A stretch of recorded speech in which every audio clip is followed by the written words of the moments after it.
Nakapag-choir practice na ba ang lahat? Tara, samahan niyo ako.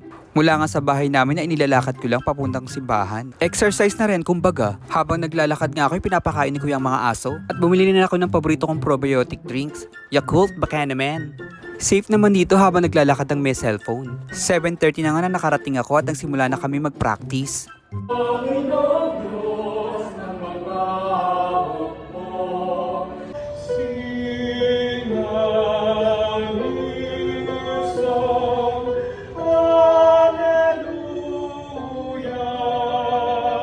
Matapos ang 2 oras sa practice ay ginutom kami, kaya nagpunta kami sa basement, ang paborito naming cafe.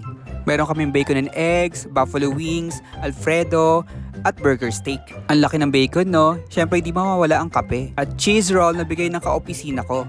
At pagkatapos ito ay nagkatakutan kay Valak. Follow for more!